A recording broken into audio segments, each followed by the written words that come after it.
So good afternoon, everyone. It's great to see you.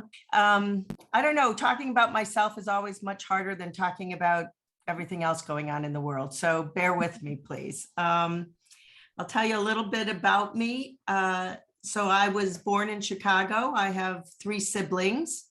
Grew up on the south side of Chicago and learned to swim there, went to first grade there, and my parents unfortunately divorced when I was in first grade.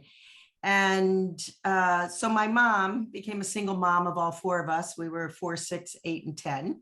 And she moved us to Boca Raton, Florida, where she was the second Miss Boca Raton in 1952, well before I came along, and put us in a Catholic school in uniforms and bathing suits. And she made a good decision there. I think it was a good cost-effective way to raise 4 children. What I really want to talk about is sort of my journey and how that relates to Rotary. In my younger life, my mom was a great inspiration to me, and in a way, because she became a travel agent. That was one of her dreams, to either be an actress or a travel agent. And I suppose trying to raise 4 kids, she decided a travel agent would be probably the better one. So she followed through with her dream and just retired last year at the age of 87. So she has traveled around the world, and I have journeyed with her on many of those occasions. Why was she an inspiration? Because when she traveled when I was younger, she always brought back dolls. And these dolls were in their traditional, dress. And she would tell us stories about the dolls. And she would always say, I can't tell you too much because I don't speak the language. But people are very friendly and kind, and it's a beautiful world. And that was an inspiration for me to figure out, how do I connect to all of these people in the world? And how do I make it a more peaceful and loving place as I began to grow and heard of certain conflicts? It just was some mission that I really had in my life. And so I set out on that mission to meet my global neighbors and connect the world. So after graduating from high school, my mom basically gave me a Eurail pass, a plane ticket. I had some money that I had gotten from graduating, and a pink Samsonite suitcase. And off I was for 6 weeks on my own, traveling through Europe, which was the second great inspiration for me to really get to know our world a lot better. And so I did that, came back, went to college, and graduated from George Washington University, where I majored in international affairs with a focus on the Soviet Union and Eastern Bloc countries, on socialism, capitalism, and communism and fascism, and really wanted to study in Germany and learn German. I have 2 grandparents who were born in Germany, so I'm second generation American.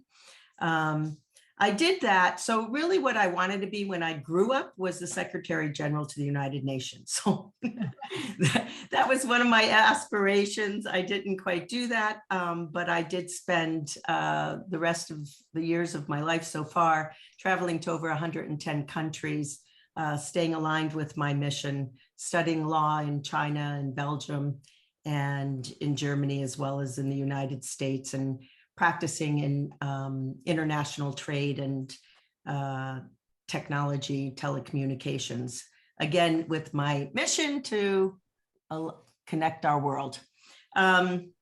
So having done that, part of understanding the world and the languages and feeling the pulse of the nations and the heart of our global citizenry, and what brings us together and what brings us apart. I was also able to do that through some of the work I've done. So just really quickly, I I worked at the Justice Department under then Janet Reno, the late Janet Reno, who was the Attorney General in international trade. I clerked for the U.S. For the Chief Judge of the U.S. Court of International Trade. And when I left the Rotary Club, one of the reasons I left back in 2010 is that I became basically the Chief Compliance Officer for the rollout of broadband across our nation to vulnerable populations and to our children. So that took me on an 18-hour-a-day kind of journey for a few years. I've worked in the world of technology and telecommunications, served as partners in international law firms, all with a focus today on really federal technology grants and funding and telecommunications and broadband. So what's important to me as a human being through all of this? I care deeply about the issues of women and children in our world. And I've served on the board of Girls Thinking Global and also Women's Education Project, which helps impoverished young women in India get an education.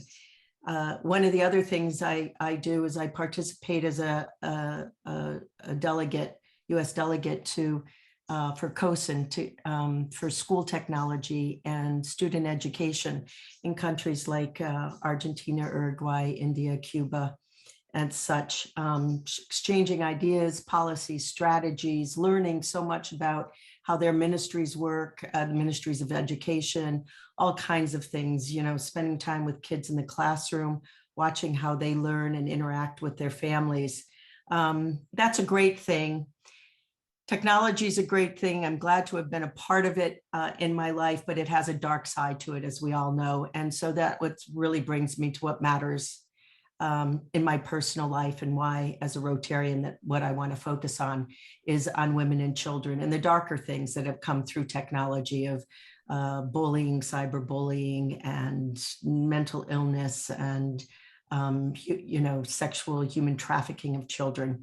So that's going to be a real focus that I'm going to put my energy into to try to help the stop of this emotional, mental, and educational exploitation of children and women. So that brings me back to this moment, my love for Rotary.